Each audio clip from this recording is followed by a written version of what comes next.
AICC ఆదేశాల మేరకు PCC అధ్యక్షురాలు వైఎస్ షర్మిలారెడ్డి సూచనలతో ఢిల్లీలో జరుగుతున్న విద్యార్థుల పోరాటానికి మద్దతుగా కాంగ్రెస్ పార్టీ ఆధ్వర్యంలో ఒక రోజు రిలే నిరాహార దీక్ష నిర్వహించారు. స్థానిక గోకవరం బస్టాండ్ గాంధీ విగ్రహం వద్ద ప్రత్యేకంగా శిబిరం ఏర్పాటు చేసి కాంగ్రెస్ పార్టీ నాయకులు, విద్యార్థులు ఈ నిరసన దీక్ష నిర్వహించారు. ఈ సందర్భంగా పిసిసి మహిళా విభాగం రాష్ట్ర అధ్యక్షురాలు అమర్జహా బేగం, కాంగ్రెస్ అర్బన్ జిల్లా అధ్యక్షుడు Balepalli Muralidhar, Rajahmundry parliament coordinator doctor TK Visweswar Reddy, Congress Nidadavolu coordinator Medavarapu Bhadrandora, వారికి మద్దతుగా జిల్లా గ్రంథాలయ సంస్థ మాజీ చైర్మన్ అల్లుబాబి మాట్లాడారు. విద్యార్థుల పరీక్షలను కూడా సమర్థవంతంగా నిర్వహించలేదని, దుస్థితిలో ఉన్న కేంద్ర ప్రభుత్వం ఉన్నా లేకపోయినా ఒకటేనని ఆగ్రహం వ్యక్తం చేశారు. ఈ కార్యక్రమంలో కాంగ్రెస్ నాయకులు మోతా శారద, తాడి సూరిబాబు, తడాల కొండరాజు, యేసు, సాకా పుల్లారావు, డాక్టర్ యాల వీరభద్రరావు, శ్రీనివాస్ వడయార్, సింధియా రాణి, ఆలీ, కిషోర్ కుమార్ జైన్ తదితరులు పాల్గొన్నారు. మిత్రులందరికీ నమస్కారం అండి. ఈరోజు మా అఖిల భారత కాంగ్రెస్ పార్టీ ఆదేశాల మేరకు, అలాగే ప్రదేశ్ కాంగ్రెస్ కమిటీ అధ్యక్షురాలు మా షర్మిలారెడ్డి గారి యొక్క సూచన మేరకు ఈరోజు అర్బన్ జిల్లా కాంగ్రెస్ పార్టీ రాజమండ్రి ఆధ్వర్యంలో ఈ నిరాహార దీక్ష ప్రారంభించడం జరిగింది. ఇది ఒకరోజు రిలే నిరాహార దీక్ష. ఈ నిరాహార దీక్ష అనంతరము సాయంత్రం ఇక్కడ నుండి మన మహాశయులు అంబేద్కర్ విగ్రహం వరకు కూడా క్యాండిల్ ర్యాలీ కూడా ఉంటుంది. ఈ కార్యక్రమంలో వివిధ నియోజకవర్గాలకు సంబంధించి కోఆర్డినేటర్సు, అలాగే జిల్లాకి సంబంధించి అనేక పదవులు ఉన్నటువంటి నాయకులు, అలాగే పిసిసి నాయకులు, అలాగే రాష్ట్ర నాయకులు వీళ్ళందరూ కూడా పాల్గొనడం జరిగింది. అలాగే ఎక్కువ సంఖ్యలో విద్యార్థులు కూడా ఇక్కడికి విచ్చేయడం జరిగింది. ఈ దీక్షకు వారు కూడా మద్దతు తెలియజేస్తున్నారు. ఎందుకంటే సమస్య వారిది. ఈ దేశంలో ఉన్న యువత, ఈ దేశంలో ఉన్నటువంటి విద్యార్థులు, ప్రస్తుతం ఉన్నటువంటి దేశవ్యాప్తంగా నడుస్తున్నటువంటి విద్యా వ్యవస్థలోని లోపాలను సరిదిద్దమని, అలాగే competitive exams paper leaks, entrance exams paper leaks అరికట్టమని ఈ దేశంలో ఉన్న యువత అందరూ కూడా కలిసికట్టు ఉద్యమాన్ని చేపట్టి గత కొద్ది రోజులుగా ఈ ఉద్యమం నడుస్తూ ఉంది. వారు చాలా ధర్మమైనటువంటి, సాధారణమైనటువంటి డిమాండ్స్ అడుగుతూ ఉన్నారు. అదేమిటంటే ఈ దేశంలో ఉన్న ప్రస్తుతం ఉన్నటువంటి విద్యా వ్యవస్థను మార్చండి, దాని కొరకు ఒక కమిటీని వేయండి, నాణ్యతతో కూడినటువంటి విద్యని అందిస్తే యువత విదేశాలకు పోకుండా వారి యొక్క మేధను ఇక్కడే ఉపయోగిస్తారు, ఈ దేశం అభివృద్ధి చెందుతుందని వారు చెప్పడం జరిగింది. రెండో విషయం ఏంటంటే ఈ నీట్ ఎగ్జామ్, అలాగే కొన్ని ఎంట్రన్స్ ఎగ్జామ్స్ పేపర్ లీక్ అవడం ద్వారా కొంతమంది సంవత్సరాలు తరబడి కోచింగ్ తీసుకుని తదనంతరము ఎగ్జామ్కి అటెండ్ అయితే ఆ పేపర్ లీకే ఎవడో డబ్బులు పెట్టి పేపర్ కొనుక్కున్నవాడు పాస్ అయి కష్టపడ్డవాడు ఫెయిల్ అయితే ఆ బాధను తట్టుకోలేక వారు ఆత్మహత్యలు చేసుకుంటే, ఆ తల్లిదండ్రులు కడుపు కోతతో బాధపడుతూ ఉంటే ఆ రకంగా చనిపోయిన వారికి కొంత కాంపన్సేషన్ చెల్లించండి అని వారు అడగటం జరిగింది. అలాగే ఈ పేపర్ లీక్స్ కారణమైనటువంటి వారిపైన సమగ్ర దర్యాప్తు చేసి ఆ దర్యాప్తులో దోషులుగా తేలిన వారిని శిక్షించమని కోరటం జరిగింది. అలాగే ఈ గత 12 సంవత్సరాల నుంచి 152 పేపర్ లీక్స్ అవడం జరిగింది. ఇంత భారీ ఎత్తులో జరిగితే ప్రస్తుతం ఉన్నటువంటి విద్యాశాఖ మంత్రి, కేంద్ర విద్యాశాఖ మంత్రి ధర్మేంద్ర ప్రధాన్ గారు ఏం చేస్తున్నారు? వారు ఆ పదవికి అనర్హులు కాబట్టి వారిని ఆ పదవి నుంచి తొలగించండి అని డిమాండ్ చేశారు. అలాగే జూలై 20వ తారీఖున దేశవ్యాప్తంగా ఉన్నటువంటి యువత ఢిల్లీకి చేరి వారి నిరసన తెలియజేస్తూ ఉంటే ప్రస్తుతం కేంద్రంలో ఉన్నటువంటి బీజేపీ ప్రభుత్వం దుష్ట ఆలోచనతో ఈ ఉద్యమాన్ని అణిచివేయాలని వారిపైన బాష్ప ప్రయోగాలు, లాఠీ చార్జీలు, బిల్లెట్స్, వాటర్ క్యాన్స్ ఇట్లా ప్రయోగించి వారిని అనేక ఇబ్బందులు పెట్టారు. వారు పట్టుదలతో ఈనాటికి కూడా జంతర్ మంతర్ వద్ద వారి యొక్క దీక్షను కొనసాగిస్తూ ఉన్నారు. అంటే వారు అంత పట్టుదలగా ఉన్నారు. వారి యొక్క కోరికలు న్యాయమైన డిమాండ్లు కాబట్టి ఈ దేశ యువత యొక్క భవిష్యత్తును దృష్టిలో పెట్టుకుని మా కాంగ్రెస్ పార్టీ అగ్రనాయకులు రాహుల్ గాంధీ గారు, ప్రతిపక్ష నాయకులైనటువంటి రాహుల్ గాంధీ గారు ఈ ఉద్యమానికి మద్దతు ఇచ్చారు. అంతేగాని ఇందులో ఏ రకమైనటువంటి రాజకీయ కోణం లేదు. న్యాయమైన డిమాండ్లు, యువతను కాపాడుకోవాలి, ఈ దేశాన్ని రక్షించుకోవాలనే సదుద్దేశంతో మా రాహుల్ గాంధీ గారి ఉద్యమానికి మద్దతు ఇచ్చి మమ్మల్ని కూడా ఈ ఉద్యమంలో పంచుకోండి. న్యాయమైన డిమాండ్లు వారికి నెరవేరాలి. ఈ దేశ యువత, ఈ దేశ వారి యొక్క మేధస్సు ఈ దేశానికి ఉపయోగపడాలి. కాబట్టి మనమంతా వారిని వెన్నంటి మద్దతు తెలియజేయండి అని మాకు ఆదేశాలు ఇచ్చిన సందర్భంగా ఈనాడు ఈ సభ, ఈ నిరాహార దీక్ష ప్రారంభించడం జరిగింది. మీడియా మిత్రులందరికీ కూడా ఈ విషయాన్ని ప్రజల్లోకి విస్తృతంగా తీసుకెళ్లి ప్రజలకి అర్థమయ్యేటట్టు వివరించాలని ఈ సందర్భంగా కోరుకుంటూ సెలవు తీసుకుంటున్నాను. ఏఐసిసి వారి యొక్క ఆదేశాల ప్రకారం పిసిసి అధ్యక్షురాలు వైఎస్ శర్మిలారెడ్డి గారు ఆదేశించిన దాని ప్రకారం ఈరోజు రాజమండ్రి నగరంలో కాంగ్రెస్ పార్టీ ఆధ్వర్యంలో ఈ గోకారం బస్టాండ్ దగ్గర మహాత్మా గాంధీ సెంటర్లో నిరాహార దీక్ష చేయడం జరుగుతుంది. ముఖ్యంగా మీ అందరికీ కూడా తెలుసు, గత 4-5 రోజులుగా ఢిల్లీ జంతర్ మంతర్ వద్ద దేశంలో ఉన్నటువంటి యువకులు, విద్యార్థులు అందరూ కూడా లక్షలాది మంది అక్కడ దీక్ష చేయటం, అలాగే ధర్నా చేయటం కార్యక్రమాలన్నీ కూడా అక్కడ చేయడం జరుగుతుంది.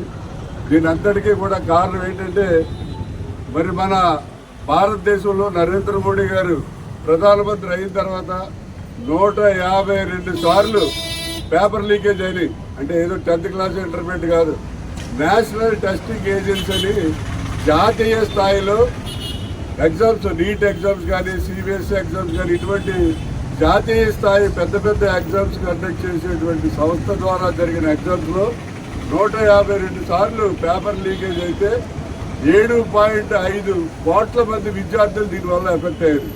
పాపం ఎంతో మంది తల్లిదండ్రులు వాళ్ళ పిల్లలు ఐఏఎస్ అవ్వాలి, ఐపీఎస్ అవ్వాలి, ఎంబీబీఎస్ కావాలని చెప్పి లక్షలాది రూపాయలు ఖర్చు పెట్టి కోచింగ్ సెంటర్లో, ట్రైనింగ్ సెంటర్లో కోచింగ్లు ఇప్పిస్తే మరి పేపర్ లీక్ అయితే ఆటోమేటిక్గా వాళ్ళందరూ కూడా మరి ఏ దిక్కుదోచల పరిస్థితుల్లో చాలామంది పిల్లలు ఆత్మహత్య చేసుకున్నారు. దీని అంతటికీ కారణమైనటువంటి కేంద్ర విద్యాశాఖ మంత్రి ధర్మేంద్ర ప్రధాన్ గారిని రాజీనామా చేయమని చెప్పి విద్యార్థులు కోరితే వాళ్ళ మీద లాఠీ చార్జీ చేయడమే కాకుండా మరి బాష్ప వాయువు కూడా విద్యార్థుల మీద ప్రయోగించారు. అనేక మంది విద్యార్థుల్ని గంట తిరిగేసి ఈ మీద డొక్కలను అవన్నీ కూడా పొడిచి విద్యార్థులందరూ కూడా హాస్పిటలైజేషన్ అయిపోయేలాగా మరి కేంద్ర ప్రభుత్వం ప్రవర్తించడం జరిగింది. ఇది చాలా దారుణం. దీనికి మద్దతు తెలియజేస్తూ మా రాహుల్ గాంధీ గారు, ప్రియాంక గాంధీ గారు, ఖర్గే గారు, ఇతర ప్రతిపక్షాల్లో ఉన్నటువంటి నాయకులందరూ కూడా ఊరేగింపుగా వెళ్తే అక్కడ నిరసన తెలియజేస్తుంటే రాహుల్ గాంధీ గారి మీద కూడా దౌర్జన్యం చేశారు. ఆయన ముక్కు మీద గాయమైంది. వీళ్ళందరినీ అరెస్ట్ చేస్తారు అని చెప్పి బస్ ఎక్కించి ప్రియాంక గాంధీ మహిళను కూడా చూడకుండా జెంట్స్ కానిస్టేబుల్ ఆవిడ జబ్బట్టుకు లోపల లాగారు. ఇంత దారుణమైన సంఘటనలు మరి బ్రిటిష్ టైంలో కూడా జరగలేదు. మరి నరేంద్ర మోడీ గారు ఒక నియంత్రితమైనటువంటి వ్యక్తిలాగా ఈవేళ భారతదేశాన్ని ఆయన పాలించడం జరుగుతుంది. మరి ఏదైతే ఈ చనిపోయినటువంటి ఈ పిల్లలు ఉన్నారో వాళ్ళకి ఒక్కొక్క కుటుంబానికి ₹1 కోటి కాంపెన్సేషన్ ఇవ్వాలని, అలాగే ధర్మేంద్ర ప్రధాన్ గారు కేంద్ర విద్యాశాఖ మంత్రిగా రాజీనామా చేయాలని చెప్పి మరి కాంగ్రెస్ పార్టీ, అలాగే కాంగ్రెస్ పార్టీకి సంబంధించిన వారు, అలాగే యువకులు, అలాగే విద్యార్థులు అందరూ కూడా యాజిటేషన్ చేస్తున్నారు. ఆ యాజిటేషన్కి మరి కాంగ్రెస్ పార్టీ పూర్తి మద్దతు తెలియజేస్తుంది.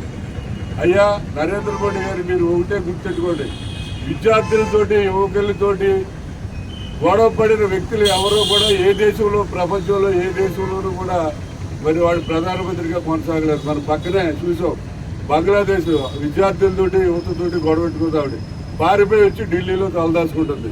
అలాగే నేపాల్ ప్రజలు తల్లి తరివేశారు ఈ యువకులు విద్యావంతులు కలిసి. అతను పదవి దిగిపోయి వేరే వాళ్ళకి పదవి ఇచ్చాడు. అలాగే శ్రీలంకలో కూడా విద్యార్థుల యువతతో గొడవ పెట్టుకుని అతను కూడా పోయాడు. కొత్త యువకుడు ఒక ఆయన శ్రీలంక ప్రధానమంత్రిగా రావడం జరిగింది. అయ్యా నీకు కూడా అదే గతి పడుతుంది, ఎందుకంటే నీకు వయసు అయిపోయింది. 75 సంవత్సరాలు నిండినని నువ్వు ఎల్కే అద్వానీ ఇంటికి పంపిస్తావు, మురళీ మనోహర్ జోషికి 75 నిండిపోయినాయి ఇంటికి పంపిస్తావు. మరి నీకు 76 సంవత్సరాలు నిండిపోయినాయి, నీకు బుర్ర కూడా సరిగ్గా పనిచేస్తున్నట్టుగా లేదు. ఎందుకంటే ఇన్నిసార్లు పేపర్ లీకేజ్ అయినటువంటి ధర్మేంద్ర ప్రధాన్తో నువ్వు రాజీనామా చేయించలేకపోతున్నావు. అటువంటి వ్యక్తిని నువ్వు ప్రధానమంత్రిగా కొనసాగే అర్హత లేదు. నువ్వు తక్షణం రాజీనామా చేయి, ధర్మేంద్ర ప్రధాన్ని ఆ పదవి నుంచి తొలగించమని చెప్పి కాంగ్రెస్ పార్టీ తరఫున డిమాండ్ చేస్తున్నాం. అలాగే దేశంలో విద్యార్థులందరూ కూడా చేస్తున్నటువంటి ఈ యాజిటేషన్కి, యువకులు విద్యార్థులు చేస్తున్న యాజిటేషన్కి కాంగ్రెస్ పార్టీ సంపూర్ణమైనటువంటి మద్దతు తెలియజేస్తారని చెప్పి ఈ సందర్భంగా తెలియజేస్తున్నారు. ఎస్పీ బాలసుబ్రహ్మణ్యం గారి విగ్రహానికి పెట్టడానికి శంకుస్థాపన చేసే కార్యక్రమానికి వెళ్ళి వస్తూ ఉండగా దారిలో ఈ శిబిరం కనబడ్డది. కాంగ్రెస్ జెండా అంటే నాకు అభిమానం. నేను ఇప్పుడు ఏ పార్టీలోనూ లేకపోయినా కాంగ్రెస్ పార్టీ అంటే నాకు చాలా అభిమానం. కాంగ్రెస్ పార్టీకి మంచి జరుగుతూ ఉంటే సంతోషిస్తాను, చెడు జరుగుతూ ఉంటే బాధపడుతూ ఉంటాను. ఏంటి శిబిరం అని చెప్పి ఆగి చూశాను. ఎవరో పిలవకపోయినా నన్ను పార్టీ పిలిచింది అన్నట్టుగా వచ్చి కూర్చున్నాను. ఈ సందర్భం మనం చాలా దుర్మార్గమైన రోజుల్లో దుర్మార్గమైన ప్రజానాయకులతో పాలించబడుతున్న పరిస్థితులు కనబడుతున్నాయి. 20వ తారీఖున ఢిల్లీలో జంతర్ మంతర్ దగ్గర జరిగిన ఘోర సంఘటన టీవీలో చూసి నా మనసుని చాలా చాలా చాలా చాలా కలిచివేసింది. మనం ప్రజాస్వామ్యంలో ఉన్నామా, లేకపోతే ఏ పరిస్థితుల్లో మనం బ్రతుకుతున్నామా అని అనిపించింది. ఇప్పుడు భారతదేశంలో ఉన్న పరిస్థితులు బట్టి నాకు అనిపిస్తుంది, బ్రిటిష్ వారి టైంలో మహాత్మా గాంధీ గారి ఆధ్వర్యంలో చేసిన ఉద్యమాలన్నీ కూడా నాకు గుర్తు వస్తున్నాయి. అలాంటి ఉద్యమాలు మళ్ళీ భారతదేశంలో కూడా ఇప్పుడున్న కేంద్ర ప్రభుత్వం మీద చేయాలేమో అన్న ఆలోచన నాకు వస్తుంది. ఇంత దుర్మార్గమైన చర్యలు జరుగుతున్నా సరే భారతదేశంలోని కొన్ని మీడియా సంస్థలు అసలు దీని గురించి పెద్దగా చూపెట్టకపోవడం అన్నది చాలా విచారించదగ్గ విషయం. మీడియా అంటే జరిగినట్టు ప్రజలకు తెలిసేలాగా చూపించే వినిపించే ఒక సంస్థలో వారు న్యాయం వైపు ఉండాలి, కానీ అన్యాయానికి కొమ్ము కాస్తూ జరిగినట్టుగా చూపించి ప్రజలని తప్పుదోవ పట్టించే కార్యక్రమాలు చేయడం చాలా దుర్మార్గమైంది. ఇది ప్రజాస్వామ్యానికి మంచిది కాదు, దేశానికి కూడా మంచిది కాదు. ఇది మన ఆంధ్రప్రదేశ్కి వస్తే చాలా బాధాకరం. ఇతర రాష్ట్రాల్లో బోలు అంత ఉద్యమం జరుగుతుంటే ఆంధ్రప్రదేశ్లో ఉన్న ఒక కాంగ్రెస్ పార్టీ, కమ్యూనిస్ట్ పార్టీలు తప్ప మిగతా వాళ్ళు ఎవరు కూడా ఇది తప్పు, జరిగింది తప్పు అని చెప్పే ధైర్యం కూడా లేని సన్నాసన కొడుకులాగా ఉన్నారు. చాలా బాధాకరంగా ఉంది, చాలా బాధేస్తుంది టీవీలు చూస్తుంటే. నిన్నే కమ్యూనిస్ట్ పార్టీ వాళ్ళతో మాట్లాడాను, అంటే నా మనసులోని బాధ పంచుకోవడానికి మాట్లాడాను. వాళ్ళు కూడా ఏదో చిన్నవి చేస్తున్నామండి అని అన్నారు, కానీ దానికి సరైన ప్రాచుర్యం కలగట్లేదు. దయచేసి మీడియా మిత్రులకి నేను కోరుకునేది, జరిగింది తప్పు అని మన దేశం కాదు ఇతర దేశాల్లో మీడియాలు కూడా చెప్తున్నాయి. మనం దాన్ని అంతగా చెప్పలేకపోతున్నాం.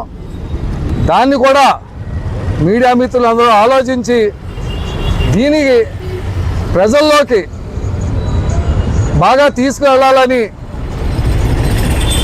దీని ప్రభావంతో సెంట్రల్ గవర్నమెంట్ మెడలో వంచి ఏదైతే స్టూడెంట్స్ కోరుకుంటున్నారో వాళ్ళ కోరికలు నెరవేరేలాగా ప్రభుత్వం నిర్ణయం తీసుకోవాలని జరిగేలాగా చూడాలని చెప్పి మీడియా మిత్రులందరినీ కోరుకుంటూ సెలవు తీసుకుంటాం. దేశవ్యాప్తంగా నీట్ పరీక్షా పత్రం లీక్ అయి 22 మంది విద్యార్థులు ఆత్మహత్య చేసుకున్నటువంటి ఘటనలో దేశ నలుమూలల నుంచి ప్రతి రాష్ట్రం నుంచి విద్యార్థులు వారంతటా వారే జంతర్ మంతర్ వద్దకు చేరుకుని ధర్నా, శాంతియుత ధర్నా చేస్తుంటే అటువంటి విద్యార్థుల మీద విచక్షణ రహితంగా లాఠీ చార్జీ చేయడాన్ని నిరసిస్తూ మా నాయకుడు లోక్సభ ప్రతిపక్ష నేత అయినటువంటి శ్రీ రాహుల్ గాంధీ గారు కూడా విద్యార్థులకి మద్దతుగా విద్యార్థుల మీద లాఠీ చార్జీ చేయడాన్ని నిరసిస్తూ ఆయన కూడా నిరసన చేయడం జరిగింది. ఆ నిరసనలో భాగంగా రాహుల్ గాంధీ గారిని కూడా నిర్దాక్షిణ్యంగా అరెస్టు చేయడము అప్రజాస్వామికం అని చెప్పి మేము దేశ ప్రజలందరికీ చెప్పడం జరిగింది. మరైతే బీజేపీ నాయకులు మరీ ముఖ్యంగా ఈ ఏదైతే 12 సంవత్సరాల కేంద్ర ప్రభుత్వంలో ఉన్నటువంటి బీజేపీ నాయకత్వం, బీజేపీ నాయకులు అఫీషియల్గా 78 పరీక్షా పత్రాలు లీక్ అయ్యాయి. అంటే ప్రతి చోట ఈ 78 ప్రశ్నాపత్రాల మీద మనకి కేసులు కూడా ఉన్నాయి. సుప్రీంకోర్టులో కూడా కేసులు ఉన్నాయి. అన్అఫీషియల్గా 152 కేసులు ఉన్నాయి. అంటే పరీక్ష నిర్వహించడం కూడా చేతకాని ఒక దేశానికి సంబంధించినటువంటి విద్యాశాఖ మంత్రిని వెంటనే రాజీనామా చేయమని విద్యార్థులు అడగడంలో తప్పేముంది? మీకు పరీక్ష నిర్వహించడం కూడా చేతకాని దద్దమ్మ లాంటి ప్రభుత్వంలో మీరు ఉండడం అసలు ఎంతవరకు సమంజసం? ఒక తప్పు జరిగినప్పుడు, ఒక ప్రమాదం జరిగినప్పుడు అది తెలియకుండా జరిగిన దాన్ని ప్రమాదం అంటారు. కావాలనే ప్రతి సంవత్సరం నీట్ ప్రశ్నాపత్రం లీక్ అవుతుంటే దాన్ని కూడా రాజకీయ మేము రాజీనామా చేయము, మేము చర్చలు జరుపుతాము అని ప్రధానమంత్రి మాట్లాడడం ఎంతవరకు సమంజసము? 22 మంది విద్యార్థులు, అసలు నీట్ ఎంట్రన్స్ ఎగ్జామ్ అనేదే డాక్టర్ల కోసం పెట్టేది.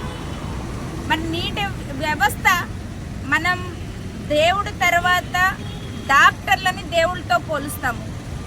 అటువంటి పిల్లల భవిష్యత్తుని ఒక డాక్టర్ కూడా ఫ్రాడ్ డాక్టర్ ఉండొద్దు అని చెప్పి డాక్టర్ పరీక్ష నిర్వహించడం కూడా మీకు చేత కాకపోతే, మీరు ఇంత చేతకాని వ్యవస్థ నడుపుతుంటే మీరు రాజీనామా చేయకపోతే ఇంకేం చేస్తారు? ఇంకెంతమంది విద్యార్థులను బలి తీసుకుంటారు?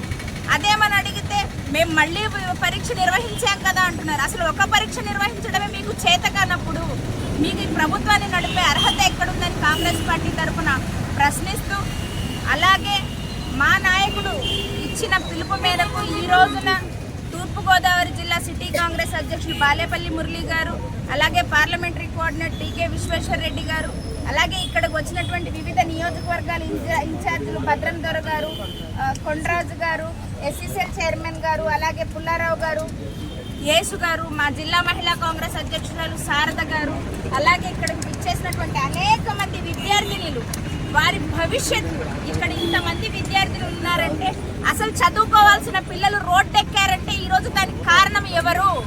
చదువుకునే విద్యార్థులు రోడ్డు మీదకి రావాల్సిన అవసరం ఏంటి? మేము ఓటేసి మీకు తప్పు చేశామా? మేము మీ ప్రభుత్వాన్ని సమర్థించి తప్పు చేశామా? ప్రభుత్వంలో ఉన్న మీరు ప్రభుత్వాన్ని నడపడం చేత కాదు. మీ ప్రభుత్వంలో మీ హయాంలో ఓటు దొంగతనం చేశారు,